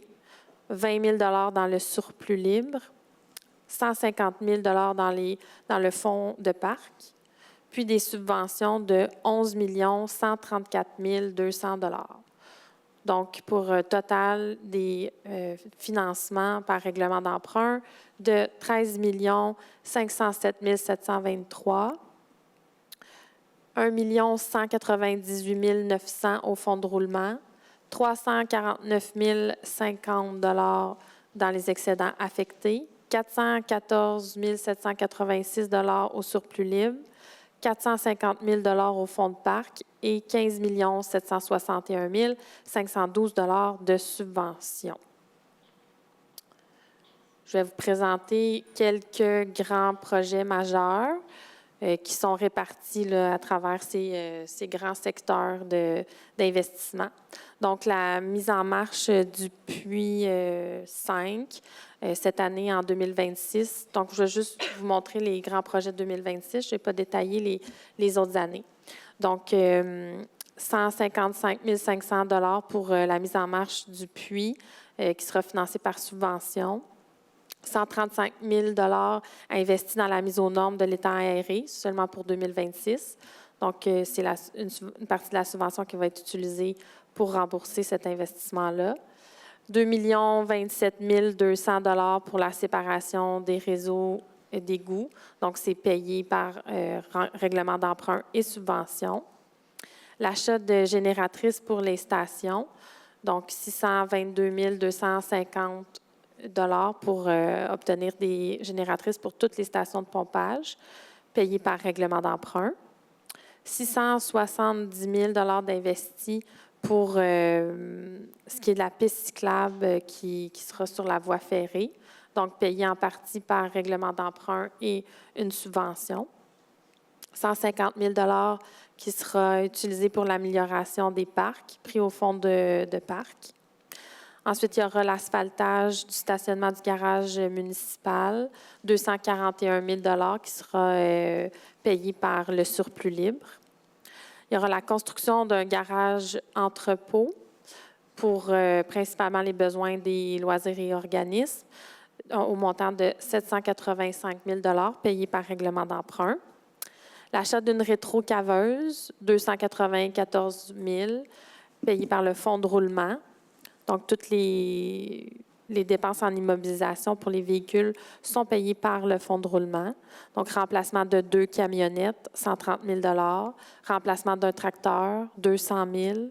Puis l'achat d'une chenillette pour retirer, en fait, la location annuelle qu'on fait du tracteur de déneigement pour les trottoirs, 136 400 $. C'est un résumé, un court résumé des grands projets 2026. Merci beaucoup. Maintenant, on va passer au vote sur le programme triennal d'immobilisation. Est-ce que tout le monde est d'accord? Oui. Oui. Merci. À vous? Ah non, c'est à moi. C'est la période de questions. Ah, la période de questions, excusez-moi. Alors, période de questions. Si, bien, sur le PTI ou le budget, là, gênez-vous pas. On peut continuer aussi pour l'ensemble de l'œuvre. N'oubliez pas de vous nommer, qu'on vous reconnaisse. Bon. Piste cyclable, sur quelle longueur vous allez faire la réparation? Pas la longueur précise, mais on parle seulement là, de la section du quartier Saint-François jusqu'à vers l'est. C'est la phase 1 dont on a eu l'occasion. Saint-François, qui est à peu près 1 kilomètre. Sérieusement, je n'ai pas la distance. À l'œil, OK. Sur les infrastructures, en 2026, il va y en avoir une partie qui va aller dans les chemins agricoles, les petits brûlés, Saint-Thomas, La Fourche. C'est une question? Oui. Pour le pavage? Vous parlez du pavage? Non, réparation, on ne pavera pas. Là, réparation. Ça ressemble à un chemin forestier, ça, des places, là. Bien, ça, en fait, c'est utilisé par le budget de fonctionnement. C'est pas dans le PTI, c'est pas des investissements, c'est dans la première partie de la présentation, c'est les dépenses que vous voyez dans la section de transport. Fait que c'est des frais récurrents d'entretien de chemin. Ça fait pas partie des montants qu'on vient de montrer ici. Parce qu'il y a qu'un exemple, quand vous venez chercher les taxes sur les grandes terres agricoles, on aimerait bien que cet argent-là revienne un peu à améliorer les chemins dans le milieu agricole aussi. Je pense que et ça a besoin énormément. Vous avez en immobilisation cette année pour presque 3 millions, je crois. Hein? Et vous allez aller par un règlement d'emprunt. Vous parlez de pavage? Non, en immobilisation, là. Total dans l'immobilisation. 7 560 000. Bon. Et certaines dépenses vont être faites avec des règlements d'emprunt. Oui, cette année, c'est 3 millions. Oui. Et ça en est un bel exemple, là, que les terres agricoles qui n'ont pas de service payent pour ça. Ça en est un bel exemple, ça. Il y a aussi, question. Vous allez améliorer les égouts. Juste un instant. Je voulais juste amener une précision, là, les règlements d'emprunt qui concernent, par exemple, les réseaux d'égouts, les réseaux d'aqueduc, c'est des règlements d'emprunt au secteur. Fait que vous ne serez pas facturé pour ces règlements d'emprunt-là. C'était ma question. Est-ce qu'on va piger dans le bas de laine pour contribuer à améliorer les égouts? Comme vous voyez dans les moyens de financement, attendez ici, au total, dans le surplus pour les 3 prochaines années, pour les immobilisations, on va aller chercher 414 000 environ, sur 7 à 8 millions. Moi, je considère que c'est quand même raisonnable comme montant pris au surplus. Ça dépend. Si vous auriez une maison isolée, en dehors du périmètre urbain, qui a contribué à augmenter le bas de laine, vous en voudriez une petite partie, vous aussi. Ça, c'est pour un père qui a 7 enfants, puis qui en donnera un qu'à un. On s'entend là-dessus? On a parlé de... C'est un peu le sujet dont on parlait tantôt, là? Oui. On va vous dire encore une fois que c'est un souci qu'on a, et puis on va travailler là-dessus dans les prochains mois. Et ma collègue ici, Juliette, qui voulait dire quelque chose. Une précision générale sur le PTI, c'est que c'est révisé tous les ans. Les planifications ont beau être sur 3 ans, c'est réévalué à l'année. Pour la question des routes, on a eu un échange avec les travaux publics qui vont faire une évaluation parce que par le passé, il y avait moins la culture de réparation ou d'entretien. On laissait aller, puis ça devenait ce que ça devenait. Là, c'est pas l'approche qui a été choisie. Et à un moment donné, je sais pas, je peux pas vous dire quand, mais je sais qu'ils travaillent déjà dessus, sur quelles routes vont être réparées quand. Ça va être plus facile pour échanger. Et puis, on sait qu'on a des discussions à avoir avec les routes qui ne sont pas de notre responsabilité. La teneur des échanges, je ne sais pas, puisqu'ils n'ont pas encore eu lieu, mais ça fait partie de notre to-do, oui. L'opinion qui se développe, et surtout des gens du milieu agricole, qui ne passent pas dans le moment, c'est comment se fait qu'on peut mettre 600 000 sur une piste cyclable et que mon chemin, c'est un chemin forestier. C'est ça qu'actuellement qui est la grosse question. Vous avez pu rencontrer ces gens-là, puis je pense que c'est à justifier leur question. Alors, on pensera à ça quand il y a le temps de dépenser puis d'améliorer aussi. D'accord? Oui, merci. Bonjour, Éric Talbot.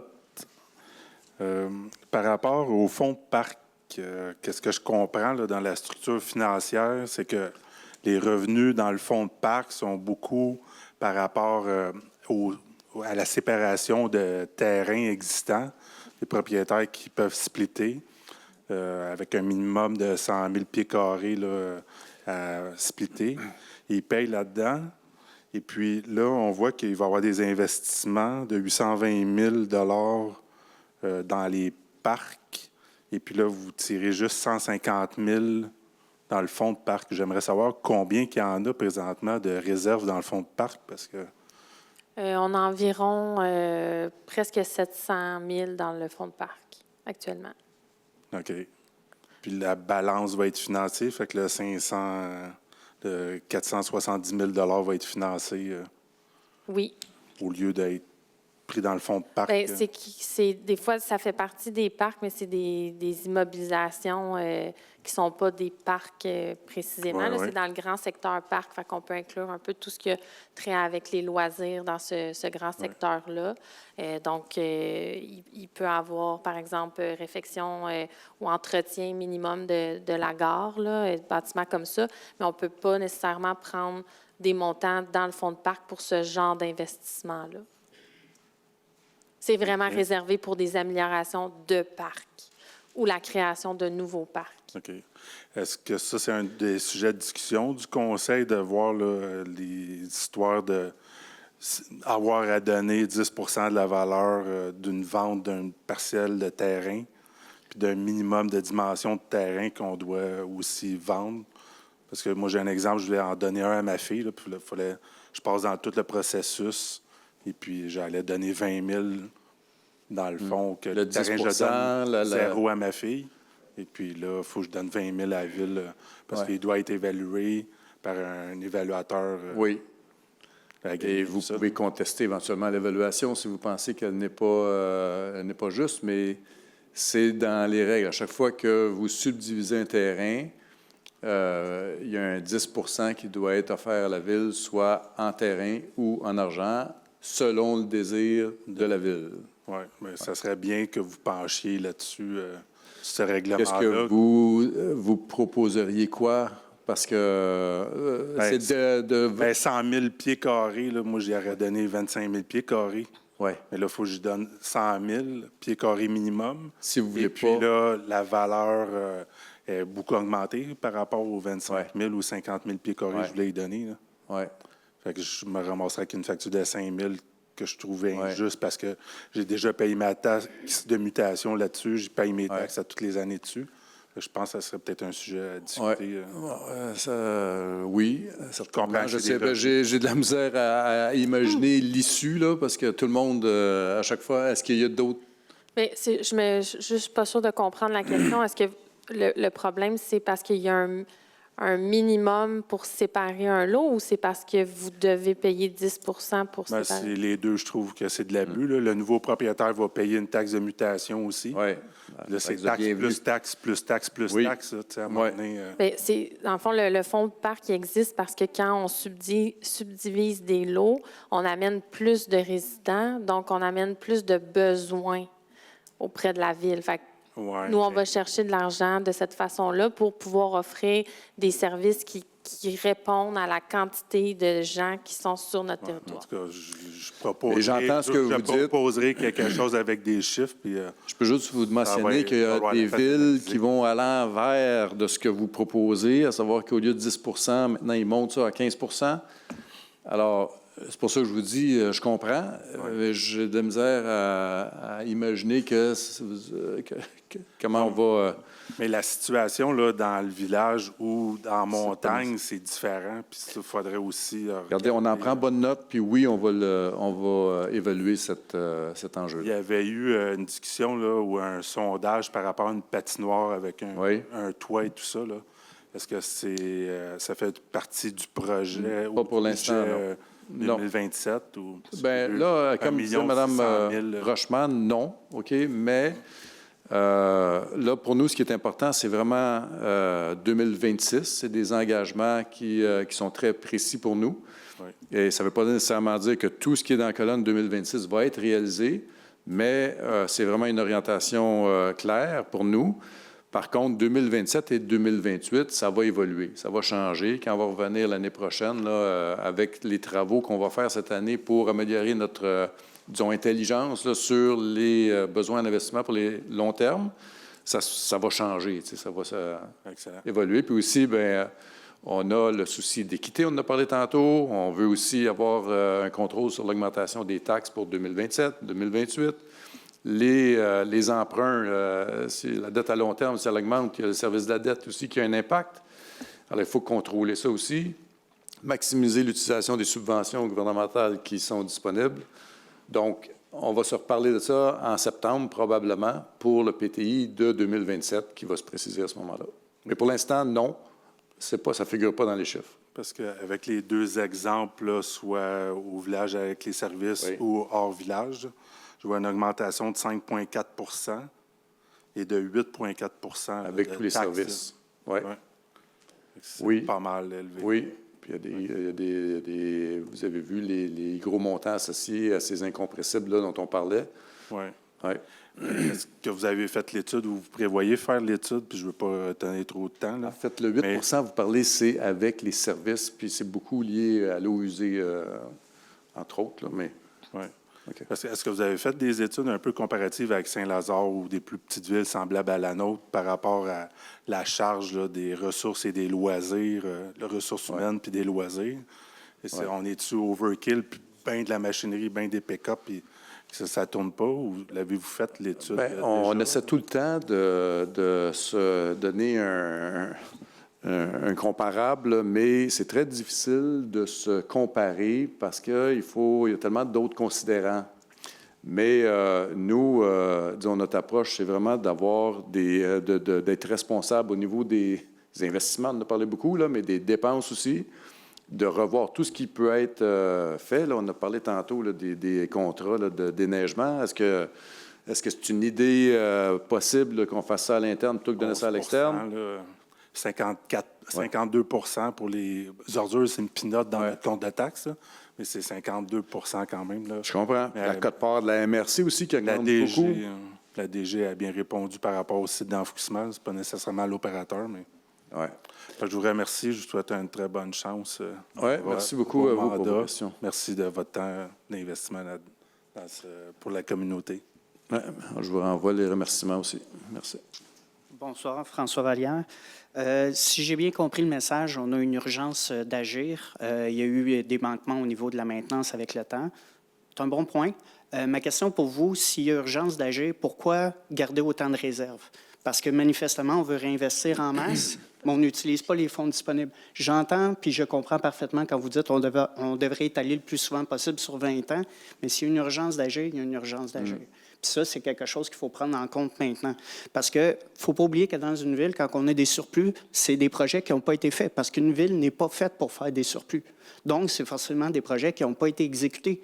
Fait que comment qu'on va faire, justement, pour récupérer ces argents-là qui dorment?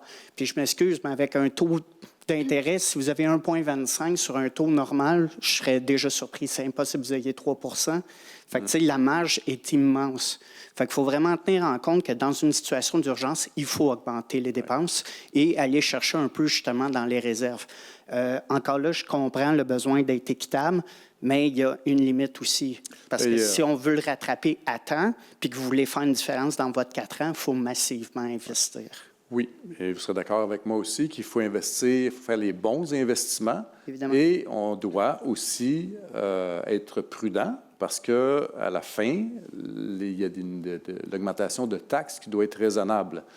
Alors, on l'a montré au tout début, là, dans mon petit discours d'ouverture, là, le sous-investissement, on parle de près de 3 millions d'investissements par année, alors qu'on devrait investir autour de 7 ou 8 millions par année. C'est dramatique en termes de retard qu'on a accumulé.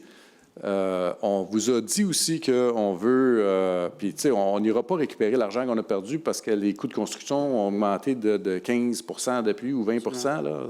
C'est du passé. Là, on regarde en avant. On va faire des investissements qui sont intelligents, stratégiques, mais on n'a pas non plus, malheureusement, de vision sur le long terme. On a mentionné qu'un de nos objectifs, c'est d'augmenter notre connaissance des investissements, mais sur le long terme, pour l'ensemble des actifs, eau potable, eau usée, eau de ruissellement, les bâtiments, nos routes, les infrastructures sportives, etc. C'est sûr qu'on ne va pas attendre d'avoir tout fini ça avant de planifier les investissements pour 2027, et ce n'est pas exclu que ça en rajoute pour 2026 aussi, si on est prêt. Mais quand on va venir défendre ces décisions-là auprès du public, il faut qu'on soit capable de le faire avec une certitude, disons, un degré de confiance raisonnable. Bon, voilà. Absolument. Merci beaucoup, Juliette. Merci pour le préambule de ma prochaine question. Dans le fond, avez-vous l'intention de faire l'auscultation des rues pour déterminer justement les priorités, qu'on comprenne l'infrastructure, qu'est-ce qu'il y a à refaire, pour pas qu'on refasse le dessus d'une rue puis que 2 ans après, il faut aller faire les aqueducs? Ça prend une auscultation complète. Est-ce que ça fait partie des plans? Bon, absolument. Il y a déjà un bout de chemin qui est fait là-dessus. On veut accélérer le processus pour avoir le portrait à jour, mais complet. Il y a déjà, je pense, c'est 50 km de route qu'on a chez nous qui sont catégorisés urgence là, à réparer, et on n'a pas encore réfléchi complètement avec qu'est-ce qu'il y a en dessous. Donc, il faut le faire, cet exercice-là. Encore une fois, on va essayer d'avancer le plus vite possible, mais on ne prendra pas de décision d'investir si on n'a pas suffisamment de confiance là, que c'est la bonne priorité. C'est pour ça que je vous parle d'essayer justement d'aller chercher cette vision-là, l'auscultation. Alors oui, on va le faire. J'ajouterais qu'on a ouvert l'invitation, c'est fermé maintenant, là, mais aux citoyens intéressés à différents comités, dont le comité des travaux publics, où puis on a eu plusieurs candidatures intéressantes. Là. Alors, je suis confiant qu'on va continuer de s'améliorer assez rapidement là-dedans. Parfait. J'ai confiance aussi. Merci. Excusez-moi, est-ce que je peux ajouter? Je voudrais juste ajouter, M. le maire, concernant... ma voix sort de nulle part. Je pensais qu'elle venait de la foule. J'aimerais ajouter, concernant l'urgence puis de faire avancer des projets, il faut aussi penser que ça prend la capacité à l'interne en ressources humaines pour faire avancer ces dossiers-là. Puis si ça prend des ressources supplémentaires, ça veut dire une augmentation de la masse salariale. Tu sais, c'est jamais facile de faire. C'est vrai, mais plusieurs de ces projets-là, de toute façon, vous allez chercher une expertise à l'extérieur, à moins que vous ayez des excellents ingénieurs à l'intérieur de la ville. Je comprends, malheureusement, je ne pense pas que ce soit le cas. Ça demande quand même, c'est des contrats, c'est de la gestion de ces contrats-là. Fait que ça demande des gens à l'interne pour les écrire, pour les gérer, pour faire les suivis. Est-ce que ça fait partie des postes que vous avez ajoutés? Parce que je suis d'accord avec vous, c'est des bons points, mais tout à fait. Faut par contre, parce que sur 4 ans, ça a l'air long, 4 ans, mais c'est très, très court. Rapide. Puis il faut penser sur le long terme, donc il faut mettre en place justement une équipe. C'est pour ça, tantôt, c'était pas un blâme quand je vous demandais qui était ajouté, c'était plus essayer de comprendre la structure. On est très fiers de ça. Parce que justement, il faut structurer pour être capable de rattraper ce retard-là, parce qu'avec toute la bonne volonté, vous avez un très bon point. S'il n'y a pas le staff à l'interne, c'est effectivement une problématique. Puis j'en ai parlé en ouverture aussi, mais on est très fiers, puis ça s'est amorcé avec le dernier conseil, dans le dernier mandat, là. Les gens ont commencé à peu près carrément avec le nouveau mandat, mais ils ont, pour la plupart, été choisis dans le cadre du dernier mandat. Et on est chanceux, là, comme conseil, là, de partir avec cette équipe améliorée. Là, ouais. Parfait. Je ne sais pas si c'est une question budget ou PTI, mais est-ce que vous avez des fonds dédiés pour la maintenance? Parce que, tu sais, c'est difficile à un moment donné de toujours se fier sur le PTI, de faire un fonds de réserve, par exemple, de 500 000 pour les routes, année après année. Vous le savez, il est budgété, il est tout le temps là. Il n'y a pas de surprise, puis on sait qu'on peut toujours mettre un minimum.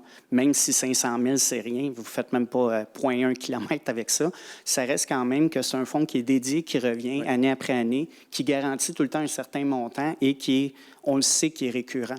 Tandis qu'à chaque fois qu'on le met dans un PTI, vous le savez, un PTI, c'est une wish list, la première chose qui débarque, puis je vous l'ai dit, puis probablement que justement, c'est des problématiques à l'interne, on n'est pas capable d'accomplir les projets qu'on se met en place parce que, justement, il y a un manque de ressources, il y a un manque de temps et tout.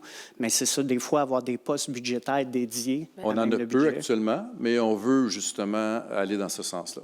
Mais, M. Vallière, en fait, on a un règlement d'emprunt approuvé de 1,5 million pour faire 500 000 de pavage annuellement. Donc, c'est un peu comme ça qu'on fonctionne. Peut-être que c'est pas suffisant comme montant, mais pour l'instant, là, c'est ce qui avait été prévu dans les années passées. Donc, on a 500 000 de pavage prévu dans une rue qui n'est pas encore déterminée parce qu'on veut quand même avoir une première étude avant d'y aller. Mais c'est des montants qu'on veut récurrents. Là, Je vous invite quand même à réfléchir à la question, ça vaut la peine. Absolument. Pour les génératrices, bravo, c'est bien de penser justement à avoir de la résilience dans la ville. On le sait, il y a de plus en plus de problèmes.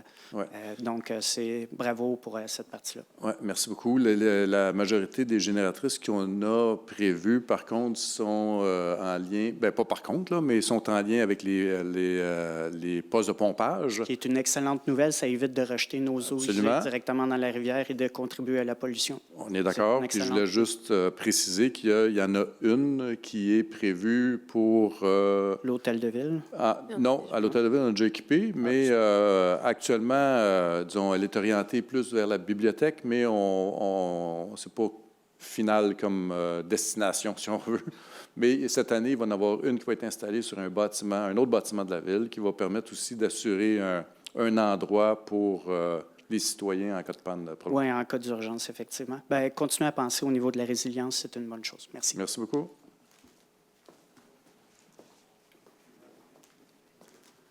Jean-Luc Charette. L'endettement de la ville, présentement, c'est? On est à 12 999 000. C'est 74 sous par 100 $. OK.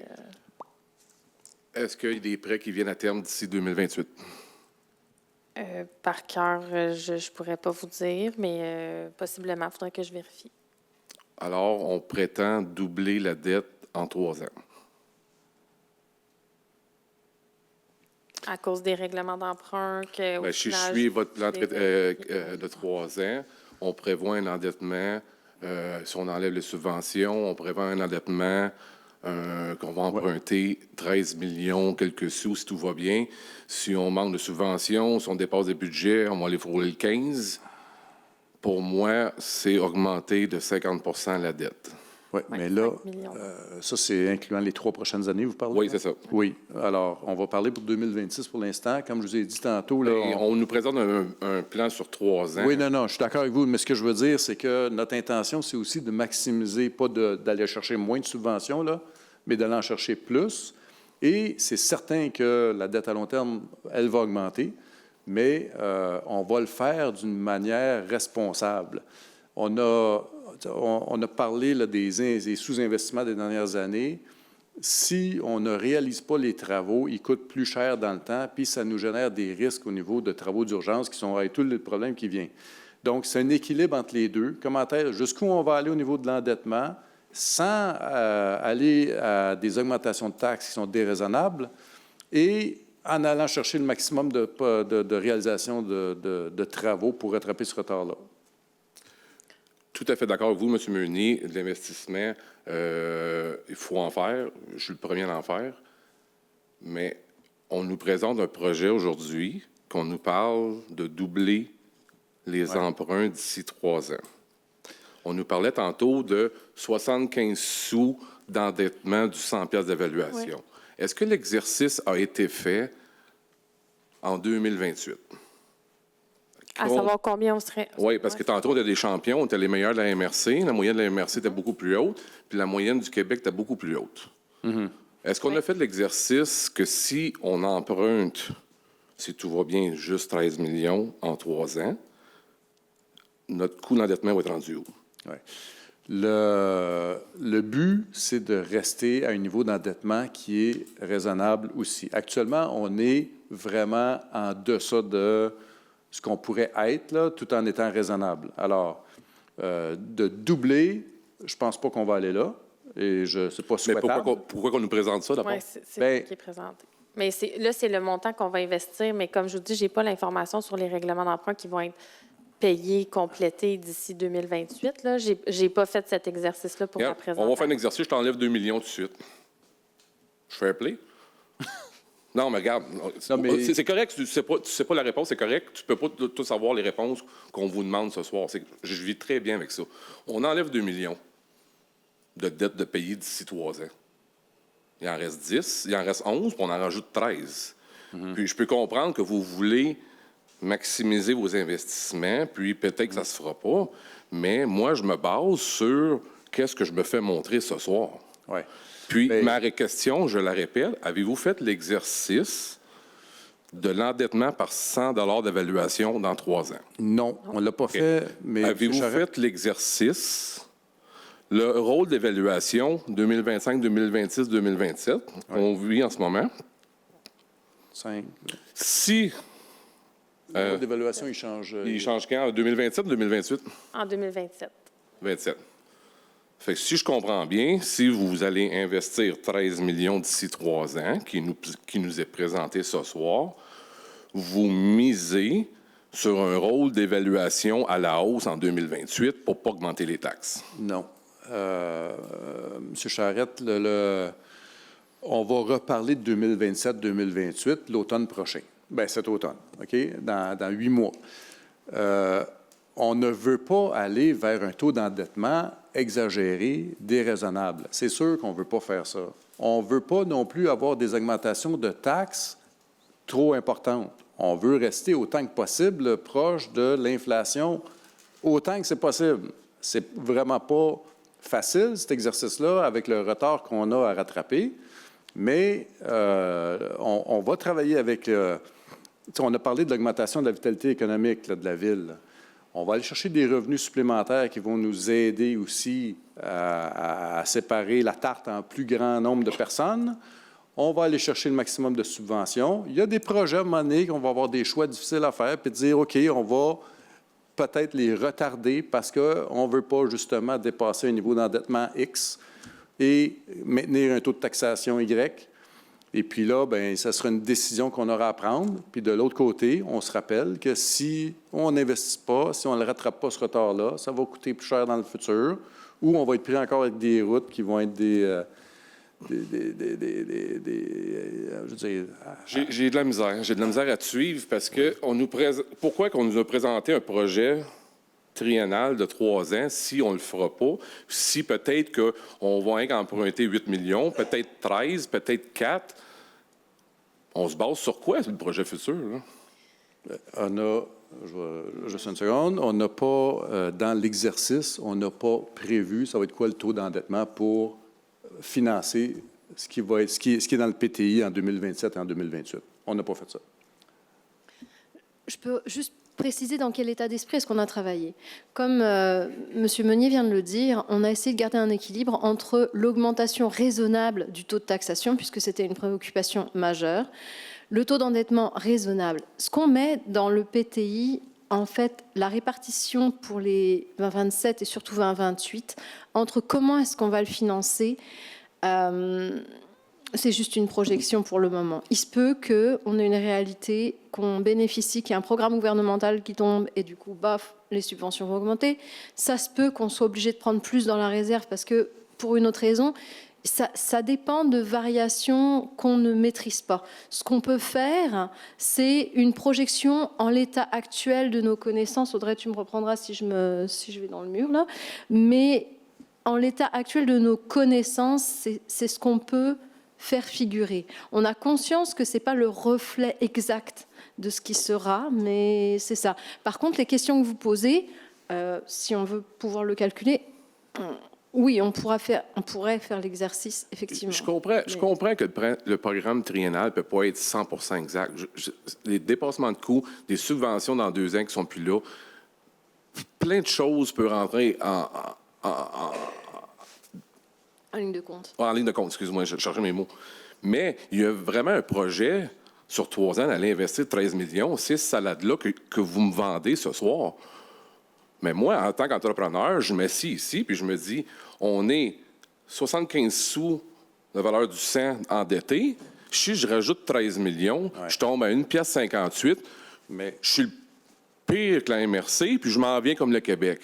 Puis là, si je continue mon exercice plus loin, je sais que vous ne voulez pas l'entendre, Mme Rochman, mais vous savez où je m'en vais. Oh non, si je continue l'exercice plus loin, sans augmenter le rôle de l'évaluation 2028, qui est quasiment impossible, qui va sûrement augmenter, ça tout le monde le sait, mais on s'enligne sur des augmentations de taxes les taux pas vont mal baisser. plus hautes que juste normal. Non, les taux de taxation vont baisser. On va, Si comme tu on a rajoutes fait 13 dans- millions, les taux de taxation Non, baisseront non, pas. mais je parle par rapport au rôle financier ici. Ah oui, là, je suis d'accord, mais OK. si on rajoute 13 millions sur la dette, qu'il y en a déjà 12, Oui. puis on s'en enlève 2 pour être fair play, 23 millions, ça serait le fun de faire l'exercice. C'est sûr qu'on va le faire, M. Charette, mais c'est prématuré de le faire aujourd'hui. Mais non, c'est pas prématuré parce qu'on nous présente un projet de 13 millions d'investissements sur 3 ans. C'est vous qui nous l'avez présenté. Oui, mais il Non. faut le lire 2026 comme étant quelque chose de très concret, alors que 2027, 2028, c'est des orientations. Là-dedans, le projet majeur, non, mais je vous vois sourire, mais c'est ça. Là. Le projet majeur là-dedans, c'est la mise aux normes de la station d'épuration. Ça va être un casse-tête, ce projet-là. d'accord. Ça dessert à peine, même pas la moitié de la population, je pense, ou je ne sais plus exactement. 3300 logements, à peu près. Bon. Mais ça ne va pas être simple de trouver les façons de financer ce projet-là. Et puis, on va travailler fort pour trouver des manières de le faire et d'aller chercher le maximum d'argent. Premièrement, de réduire le coût du projet, parce que la dernière nouvelle, on était rendu à 23 millions, puis ça n'a pas de bon sens. Alors, comment on va réduire ce coût de projet-là? Comment on va l'étaler dans le temps? Comment on va être capable d'aller chercher des subventions? Il y a beaucoup d'eau qui va couler en dessous du pont avant d'arriver à ça, et puis on va s'en reparler à l'automne pour 2027. Mais prenez pas pour acquis que l'endettement va doubler dans 2 ans. On ne peut pas dire ça aujourd'hui. Tout ce qu'on peut dire, là, avec fermeté, c'est pour 2026, qu'est-ce qu'on propose? Bien, alors, on aurait dû mettre toutes des zéros pour 2027 et des zéros pour Regardez, 2028. si on avait fait ça, ça aurait été encore beaucoup moins réaliste. Je Là, comprends, on est en mais- train de vous préciser. Le PTI il existe comme ça partout dans le Québec. Les villes présentent, même des fois c'est quinquennal, là, je pense qu'on va présenter sur 5 ans, pour donner aux citoyens une vision de c'est quoi le conseil, là, politiquement, on s'en va vers où? Alors là, on parle de projets. C'est quoi les projets qui sont inclus 2027, 2028? Pendant cette année, on va en reparler, ça va évoluer. Je vous invite là, à vous concentrer sur 2026, vraiment, pour faire vos calculs au niveau de l'endettement. On va se reparler plusieurs fois avant la fin de l'année, là, avant qu'on dépose le prochain PTI qui va être déposé avant la fin de l'année. Là. Et on va considérer ça. C'est important pour nous de maintenir un taux d'endettement qui est responsable, comme un taux de taxation qui est responsable. Mais on n'a pas la recette aujourd'hui. On n'est pas capable de vous... En tout cas, ça sera le fun de voir le futur, Oui. mais je garde mon opinion pareille sur le plan qui m'est présenté. Merci, Merci. M. Charette. Merci.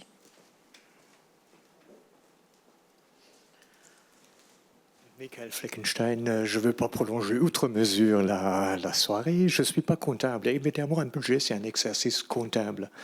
Moi, je vous interroge en tant que politicien et politicienne que vous êtes.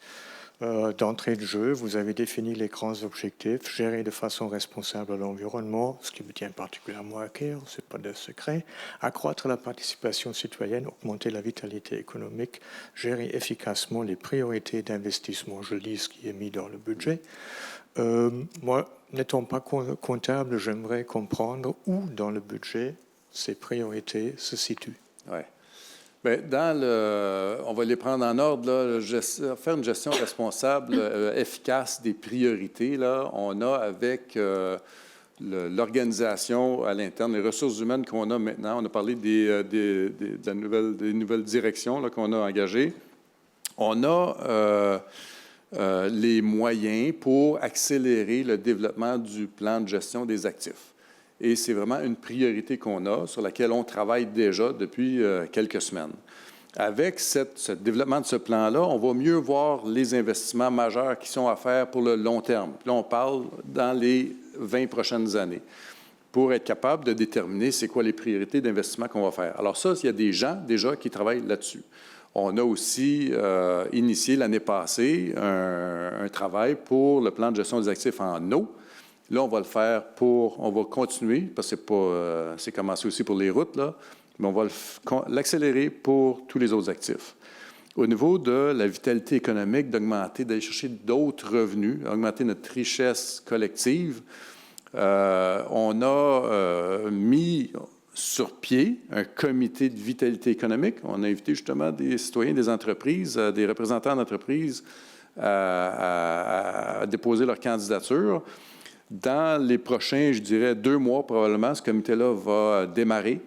On va avoir des réflexions là-dessus, sur comment est-ce qu'on peut maximiser les retombées économiques pour Rigaud, autant avec nos organismes, nos acteurs économiques déjà présents, avec notre potentiel au niveau récréotouristique, avec le parc industriel Oscar Gendron. On va réfléchir à tout ça. On a des discussions déjà, des travaux qui sont initiés là-dessus, et ça, c'est déjà démarré.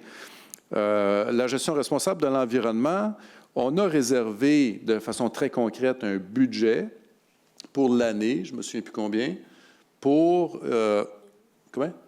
30 000 $ pour cette première année. On va inviter, puis on est en train de développer ce programme-là, mais on va inviter les citoyens de Rigaud à proposer des projets qui vont à l'intérieur de certains critères là, pour faire de la réhabilitation et la protection de l'environnement. Et on va subventionner ces projets-là à partir de cette enveloppe financière-là. Ça, c'est inclus dans le budget actuellement. Et finalement, au niveau de la participation publique, on a réservé un montant d'argent pour être accompagné d'une firme externe pour nous aider à développer une politique de participation publique et du vivre ensemble à Rigaud, avec l'invitation qu'on a faite pour la première fois d'inviter des citoyens sur les différents comités. On a déjà commencé à faire activer, si on veut, cet objectif-là, mais on va développer une politique pour avoir une vision plus globale et intégrée de comment est-ce qu'on va aller chercher le maximum de l'intelligence collective, là, puis de la participation publique. Est-ce que ça répond à votre question? Oui, grosso modo. J'aurais aimé avoir plus de précision sur la somme affectée à ces 4 trucs. J'ai entendu 30 000 pour l'environnement. OK. Je ne sais pas, vitalité économique, des choses comme ça. Est-ce qu'il y a des sommes affectives? Et je comprends très bien que vous travaillez ici dans un contexte où vous avez des chiffres qui sont figés depuis des années, que vous ne manipulez pas juste comme ça et vous changez les priorités du jour au lendemain. Mais si on ne commence pas à orienter assez fort, j'ai bien peur qu'on n'arrivera pas à faire tourner le bateau. Pour le développement de notre politique et participation publique, il y a un montant d'argent qui est réservé dans le budget. Je ne sais pas le montant, mais il y en a un aussi. Pour ce qui est du comité de vitalité économique, c'est tout bénévole pour les gens de l'externe là, et à l'interne, mais c'est du temps de nos employés qui ont ça dans leur to-do list. Là. Effectivement, s'ils mettent 1 heure là, ils ne mettaient pas l'heure ailleurs, là, mais c'est une question de priorité, puis on en fait une priorité. Et même chose pour le plan de gestion des actifs. Oui. Si tu me permets d'ajouter quelque chose par rapport à la vitalité économique. Le but, c'est que ça, au contraire, génère des revenus. Pour pouvoir générer ces revenus, il se peut qu'il y ait des investissements à faire, mais on va s'appuyer sur le comité et sur les réflexions qui vont être menées. Le comité n'est pas encore constitué. Donc, il se peut qu'on voit apparaître des montants plus spécifiques attribués à des projets plus spécifiques liés au développement économique, mais en l'état actuel des choses, il faut qu'on débute les travaux. Enfin, le travail collectif, je veux dire. Donc, il y a encore une certaine flexibilité dans le budget, si je comprends. Toujours. Toujours. Merci. Est-ce qu'il y a d'autres questions en ligne? Oui. Il y a plusieurs questions en ligne. Il y en a peut-être qui ont été répondues. Désolée si je me répète. Ouais. Quel est le montant pour le fonds d'urgence? Monsieur Normand Michaud pose la question. Le fonds d'urgence. Bien, le fonds d'urgence, c'est le surplus. Là, habituellement, on va garder entre 3 et 4 mois d'opération. Donc, on voudrait se garder un 3 millions environ. Alors qu'actuellement, il est de... 8. Parfait. Autre question. Mélanie Villeneuve, si nous avons un bon surplus, pourquoi ne pas l'utiliser pour une mise à niveau de l'usine de filtration? En fait, c'est la station d'épuration des eaux. Parce que, malheureusement, le projet, comme j'ai mentionné au tout début, n'est pas prêt pour la réalisation encore. On est à l'étape on ne peut pas aller plus vite que ce qu'on va là. Et donc, les investissements qui sont prévus au PTI, c'est les investissements qu'on va être capable de réaliser dans l'année. Sinon, je mentionnerais là, que c'est pas exclu qu'il y ait plus d'investissements qui soient faits en 2026, mais il faut que ces investissements-là soient choisis de façon stratégique là, Alors, pour l'instant, c'est ce qu'on prévoit. Michel Leduc demande machinerie. Est-ce que la Ville va acheter un tracteur pour couper les fossés au complet, pas seulement la moitié des fossés? On l'a déjà? Non, c'est celui qu'on veut remplacer en début d'année. Là. On a demandé une résolution en décembre pour partir en appel d'offres. Donc, c'est en voie. C'est en cours, oui. Marilyn Hébert, qu'est-ce qui justifie la construction d'un autre garage-entrepôt? En fait, c'est le 18 rue Saint-Antoine qui est en décrépitude. Là. Il y a beaucoup de moisissures, des dangers, le toit qui coule sur le système électrique, tout ça. Donc, il faut... puis, en fait, le bilan de santé nous dit que les investissements seraient trop importants pour ce qu'on veut selon nos besoins. Donc, c'est ce qui nécessite la construction d'un nouveau garage-entrepôt. Oui, puis je peux rajouter aussi qu'il y a quand même beaucoup de matériel, je pense, dans ce bâtiment-là, qui fait que pour le niveau des loisirs, si on n'a pas de bâtiment pour notre matériel, bien, il pleut dessus. Donc, c'est une des raisons pour laquelle on veut construire un bâtiment. Puis, je pense qu'il y avait aussi une utilité mixte avec le nouveau garage-entrepôt qui va être aussi disponible pour les organismes là, qui auraient des petits locaux là, comme de dépôt là, pour les organismes accrédités de la Ville. Je vais me rajouter quelque chose, désolé, c'est vraiment pas adapté. Moi, j'ai déjà rentré dans ce bâtiment-là, puis sérieusement, là, ça fait un peu pique-nique. Là. Donc, on est vraiment dû pour un bâtiment qui va accueillir nos besoins. Fait que je voulais juste spécifier quand même que c'est un besoin, là, sinon on ne peut pas continuer avec ça. Là. Merci. Ensuite, Marilyn Hébert encore. Est-ce que le Conseil compte mettre en œuvre les recommandations de la CMQ suite à son audit sur la performance relatif à la gestion de l'endettement? Ah, là, je ne l'ai pas lu. Moi non plus. On va regarder ça. Merci. Et je confirme que c'était la dernière question en ligne. D'accord. Merci beaucoup. Merci à tous et à toutes pour vos questions. Très intéressant. C'est à moi, Madame la directrice générale? Oui. Attendez un peu, j'arrive. OK, alors maintenant, on est rendu à l'avis de motion et de dépôt du projet de règlement numéro 426-2026 décrétant les taux de taxation et de tarification des services municipaux ainsi que les conditions de perception pour l'exercice financier 2026. Conformément à la loi sur les cités et villes, je donne par la présente avis de motion que sera adopté à une séance subséquente le règlement numéro 426-2026 décrétant ces taux de taxation ainsi que les conditions de perception pour l'exercice de 2026. Le projet de règlement est également déposé à la présente séance. Et maintenant, on est rendu à vous. Alors, il y avait une dernière période de questions. Là. Je ne sais pas si je pense que les questions ont été épuisées. Là. Ça, c'était vraiment comme... En fait, c'est tous les taux pour lesquels on a parlé ce soir. Mais est-ce qu'il y a d'autres questions? Est-ce qu'on a le détail du règlement ici? Bien, c'est tout ce que vous avez vu ce soir. C'est les taux de taxation, les taux de tarification. Donc, c'est les montants, les chiffres que vous avez, dans lesquels on a déjà discuté dans la présentation du budget. Donc, c'est ce qui se retrouve. Puis, c'est les mêmes modalités. Donc, vous avez 4 versements pour payer le compte de taxes. Ça ne change pas. C'est vraiment taxation foncière spéciale, puis tarification des services. Et ce document aussi est déposé en ce moment sur le site de la Ville? Ou le sera bien? Il est déjà. OK. Est-ce qu'il y a d'autres questions? Non. Alors... Un instant. Dernière question, peut-être. Vous pouvez dire que les documents sont disponibles maintenant? Depuis quand ont-ils été mis sur le site? On a mis la présentation un petit peu avant la séance, tantôt. Okay. Puis le règlement, au courant de la journée. OK. Ma remarque est à l'effet que c'est déjà des documents assez techniques. Oui. Je comprends que vous avez dû travailler plusieurs heures pour le comprendre, mais en tant que citoyen, si j'ai accès aux documents 15 minutes avant la séance, vous comprendrez la qualité de mes questions. Oui, vraiment, merci pour ce commentaire-là. J'ai eu aussi d'autres commentaires avant la séance au même sujet. J'ai décrié cette situation-là pendant les dernières années et je regrette que vous n'ayez pas eu accès plus tôt. Je ne sais pas dans quelle mesure on aurait pu le faire pour ces... On s'est parlé à 15h30, puis il y avait encore des éléments qui n'étaient pas terminés. Ah non, mais je sais. En fait, oui, l'explication pour laquelle ça n'a pas été fait, c'est parce qu'il n'était pas prêt aujourd'hui. OK? Ce que je veux dire, c'est que éventuellement, dans notre prochain budget, on va se prendre d'avance. On va pouvoir le déposer plus tôt.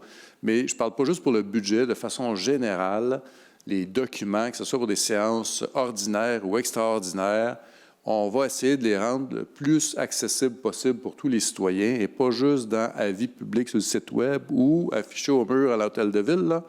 On va trouver une façon, on va essayer de trouver une façon pour que ce soit plus facile pour tous et toutes d'y accéder avant la séance parce que ça vous permet, comme vous dites, d'avoir du temps pour regarder. Puis on est chanceux qu'il y ait des gens comme vous qui s'intéressent puis qui puissent se préparer à poser des questions. C'est très important pour nous aussi. Donc, je veux juste vous dire que je soutiens cette demande. On soutient cette demande. Oui, M. Vallière. Oui, M. Vallière.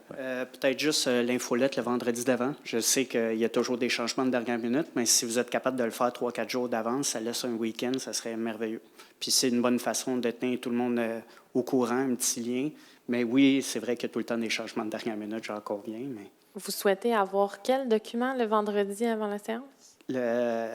Justement, la présentation, par exemple, d'un budget. Là. OK. Puis on parle du budget, pas nécessairement des séances ordinaires? Non, je parle du budget dans ce cas-ci. Les séances ordinaires, ça change jusqu'à 5 heures le jour d'avance. Ça, je suis bien au courant. Mais le budget, ça serait apprécié parce que, comme monsieur disait, c'est difficile d'analyser. On appelle ça la balade des chiffres. Là. Ça va vite. Du bleu sur un fond gris, on ne voit pas. Je vous fais un clin d'œil. Je vous montrerai tantôt si vous voulez, là, mais c'est difficile à aller, effectivement. Fait que oui, ça serait quelque chose d'apprécié. Merci.